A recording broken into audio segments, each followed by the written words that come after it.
Daily ఇంట్లో store చేసుకుంటున్న పాల మీగడతో ఘీ ఎలా ప్రిపేర్ చేయాలో చూద్దాం రండి. ఇది నేను 1 మంత్ నుంచి స్టోర్ చేసుకుంటున్న పాల మీగడ. ఘీ చేసుకోవాలి అనుకున్నప్పుడు రిఫ్రిజిరేటర్ నుంచి ఒక 2-3 అవర్స్ ముందు తీసుకొని ఉంచుకుంటే కూలింగ్ మొత్తం పోతుంది. తరువాత మేగడ మొత్తం మిక్సీ జార్‌లోకి ట్రాన్స్‌ఫర్ చేసుకొని కోల్డ్ వాటర్ యాడ్ చేసుకొని గ్రైండ్ చేసుకోవాలి. గ్రైండ్ చేశాక మనకిలా క్రీమీ టెక్స్చర్ వస్తుంది. తరువాత స్టవ్ ఆన్ చేసి పాన్ పెట్టుకొని మనం మిక్సీ చేసుకున్న మేగడను మొత్తం దానిలో ట్రాన్స్ఫర్ చేసుకోవాలి. సిమ్‌లో పెట్టి మధ్య మధ్యలో కలుపుతూ ఒక 40-45 మినిట్స్ అలానే స్టిర్ చేస్తూ ఉండాలి. ఇక్కడ నేను మీకు ఒక చిన్న స్వీట్ రెసిపీ చెప్తా.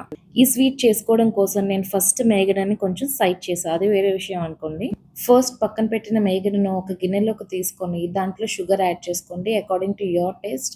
మీకు ఎంత కావాలనుకుంటే అంత యాడ్ చేసుకోండి. తర్వాత స్టవ్ ఆన్ చేసి పాన్ పెట్టుకొని మీ దగ్గర ఘీ ఆర్ బటర్ ఏది అవైలబుల్‌గా ఉంటే అది వేసుకోండి. బటర్ మొత్తం మెల్ట్ అయ్యాక ఒక 2 బ్రెడ్ పీసెస్ తీసుకొని అటు ఇటు కాలుస్తూ రోస్ట్ చేసుకోండి. మనకి బ్రెడ్ మొత్తం కొంచెం బ్రౌన్ కలర్‌లో రోస్ట్ అయింది అనిపించినప్పుడు మనం ముందుగా తయారు చేసి పెట్టుకున్న ఆ మేగడని మొత్తం దాంట్లో వేసుకోవాలి. ఒక 2 ఆర్ 3 టైమ్స్ స్లోగా విరగకుండా అటు ఇటు పాన్‌లో ఫ్రై చేసుకొని సర్వ్ చేసుకుంటే సీరియస్‌లీ టేస్ట్ అయితే మస్తుంది. మీకైతే ఖచ్చితంగా నచ్చుతుంది. ఒకసారి మీరు కూడా ట్రై చేయండి.